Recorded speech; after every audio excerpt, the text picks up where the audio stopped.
Bonjour à toutes et à tous. Voilà, un peu de soleil aujourd'hui, donc deuxième partie du test de ce powerbank. Alors là, je suis en plein soleil. J'ai branché le multimètre en ampérage et on est à un ampérage de 55 mA alors qu'on devrait en avoir normalement bien plus que 200. On devrait avoir quelque chose comme 270 mA pour avoir les 1,5 watts donnés sur l'étiquetage. Donc voilà, c'est bien ce que je pensais. Ce panneau solaire, c'est un gag. On va pas réussir à recharger grand chose avec ce panneau. Donc j'ai récupéré d'une lampe solaire un panneau de 6 volts, je crois quelque chose comme 6 watts, si je dis pas de bêtises.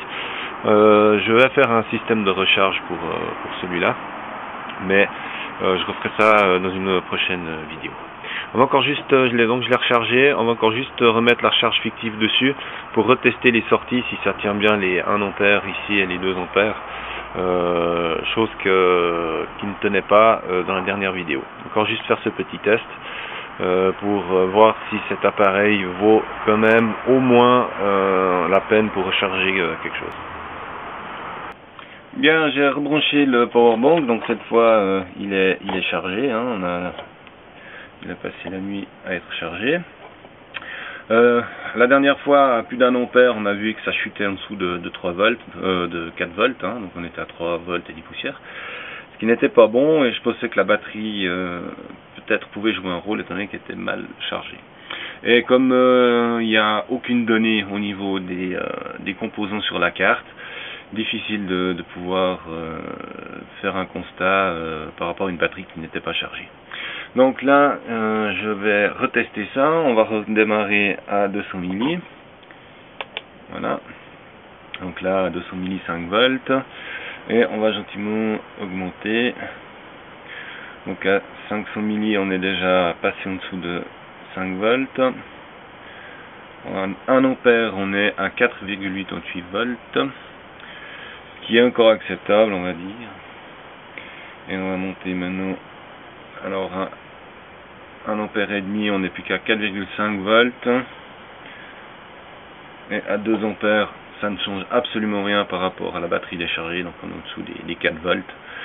Donc voilà, les 2 ampères qui sont annoncés, c'est vraiment pas ça. Hein. Donc voilà, c'est vraiment marketing leur truc. J'ai fait des tests avec mon smartphone en recharge, on est aux alentours des 800 milli. Donc si je viens à 800 milli, on est très proche des 5 volts, donc ça poserait pas de problème pour la recharge d'un smartphone. Ça je l'ai déjà fait, j'ai déjà rechargé plusieurs fois, donc ça n'a absolument pas posé de problème. Effectivement le téléphone se recharge très bien. Mais 2 ampères c'est utopique une fois de plus, donc c'est tout comme le panneau solaire et la batterie. D'ailleurs je remercie Alexandre de m'avoir précisé qu'une tension de coupure de 3 volts était correcte et non pas en dessous.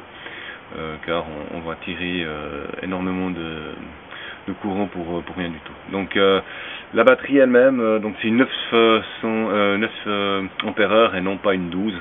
Donc là aussi, à mon avis, c'est plus marketing qu'autre chose. Donc voilà, faites attention quand vous achetez ce genre d'appareil. Bon bah celui-là il était, je sais plus, 13 ou 14 $, chose comme ça. Donc voilà, on en a pour son prix. Ça marche, ça recharge le smartphone, mais sans plus. Voilà, donc faire attention avec ces appareils, des fois il y a des gros chiffres et en réalité c'est pas ça. Donc voilà, j'espère que ça vous aidera un petit peu à faire le choix de votre prochain achat de powerbank et je vous dis à tout bientôt.